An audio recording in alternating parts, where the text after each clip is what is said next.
go over and see what the situation in Sri Lanka is. So, Mr. Malinda, can you tell us about interfaith marriages in Sri Lanka, say between Buddhists and Hindus or Muslims, and what are the challenges that you face there when people cross community borders for love? Sri Lanka is predominantly Buddhist, so Buddhism is essentially a very liberal kind of faith, if you want to use that word. There are cross-religion marriages, cross-faith marriages, love affairs, and things like that. There are Muslims who have singular names. And of course, certain communities like Muslims and Catholics, they would want you to convert upon marriage. So that can cause some tensions. Usually it's a question of the human race has always been worried about difference. Difference causes anxiety. So they turn things that they don't understand into gods or devils, and they either worship them and become dependent, or they fear them and try to hide or fight. So that is a common thing, I think, across not just South Asia. But in Sri Lanka, we don't have the kinds of laws that were mentioned earlier. Name changes and things. So it's up to whoever. All you got to do is, if you're changing your name, you have to put a notice in some newspaper or something like that. I was married twice, and both my wives retained their names. My sister took on her husband's name, and I asked her why, and she said, well, I either have to take my father's name or my husband's name. Both are the names of men, and this man is the one I'm planning to spend the rest of my life with, so what the hell. So the legal situation is, of course, far more, it's easier, but laws are just one element of a whole corpus of things that people need to consider. And there is and it's not just about religion, it's about caste, it's about community, whether they're Sinhala or Tamil, Sinhala Muslim and Tamil. And how did an island that never had Christianity have a certain percentage of Christians now? There were conversions that were forced upon people. People embraced faith and things like that. So that kind of thing is, it causes some tensions among community, mostly with the family. It doesn't get into the community level. It's a household issue that, or a clan thing. My family will disown me because I married someone. That could happen in certain cases, but the attitudes towards love are generally very, very easy and liberal. Since rural urban was talked about, I grew up in Colombo, which is a city. And when I went to university, I had never touched a girl's hand.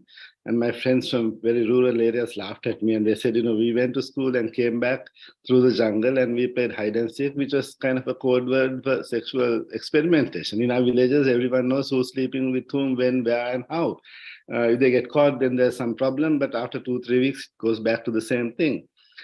So some of the issues are with perceptions about what rural is, and the idyllic village, and how all these things. So it's very different, I think, from country to country. It could be different within the countries also. Things could be different depending on what part of the country, what kind of community, what kind of religious community you belong to, and the family more than anything else.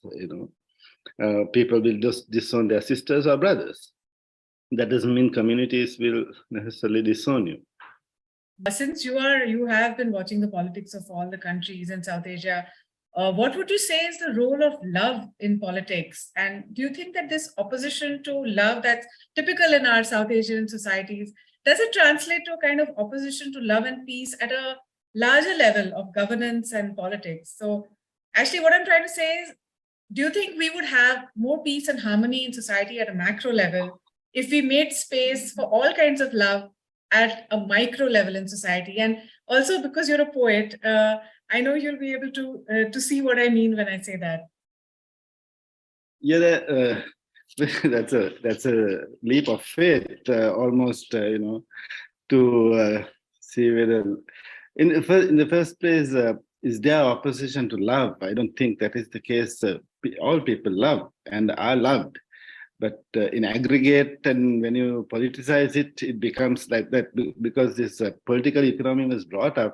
Just give me 1 minute to mention this. In the 19th century, Sri Lanka is a matriarchal, Sinhala Buddhist society is matriarchal. The woman would have many lovers, and she could kick out the man at any point. So property was passed down through the female line. And even today, when you have formal marriage ceremonies, it's the uncle that gives away the bride, because the uncle is the uncle, you don't know who the father is. So the British brought in, because they wanted to get a grip on property transfers. And they made marriage legal, compulsory. And of course, there was a massive divorce rate because people were doing what they were doing. And then they brought in a law to say for 5 years you can't get a divorce. And that is how men, for the first time in so many thousands of years, had control over women and property. And they didn't give up on that. So just to mention that, that part of the story is also there. All my life, I have been interested in two things: it's love and social justice. Now I think social justice is a part of love. To come back to your question, because we love that we can think about social justice. Whether that will transform into better politics, better society, I'm not a prophet or a crystal gazer. But Pablo Neruda said this once. He said, "You can't placate the anger of the world with a drop of love or poetry. For that, you need resolute hearts." So my take on that is, if you have lots and lots of drops of poetry and love, hearts can be transformed into some kind of resoluteness, which in turn can have an impact on how we do politics, how we think about politics, how we think about each other, how we think about communities and intercommunal, this, that, and the other. It's not just about marriage and love and things like that. That is one part of the story, but I think that is mostly an expression of some underlying foundational mistrust, distrust, or fear, or hatred based on difference.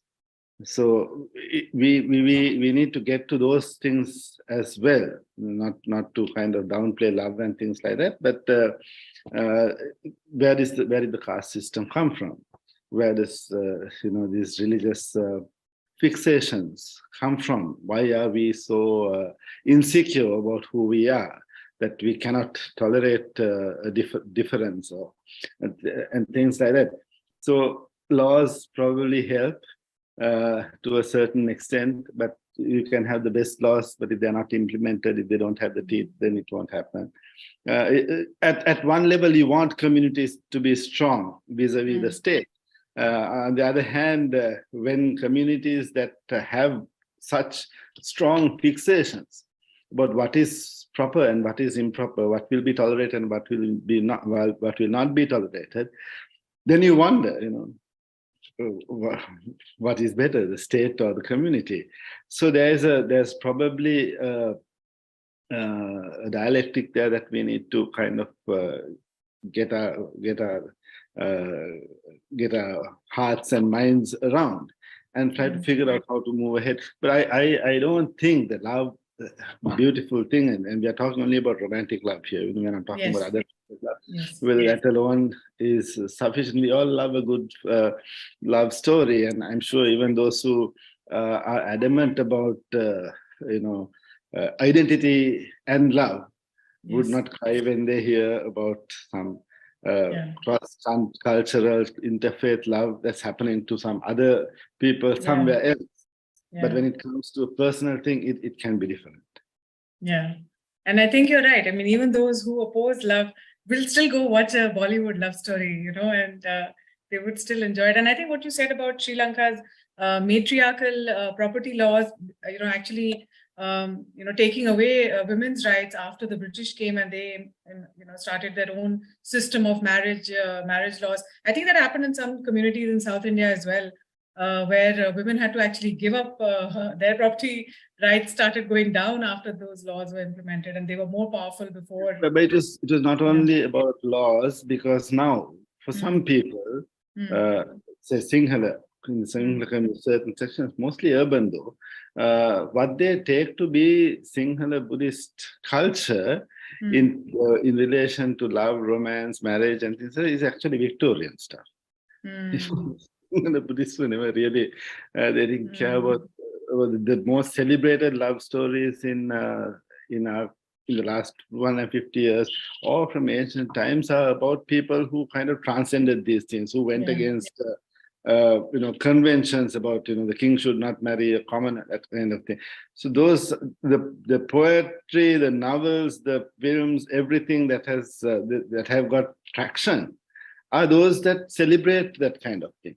Where people think, what the hell is this? I mean, it's all nonsense. Love is love, that kind of thing. So, yeah. Yes, thank you for sharing that.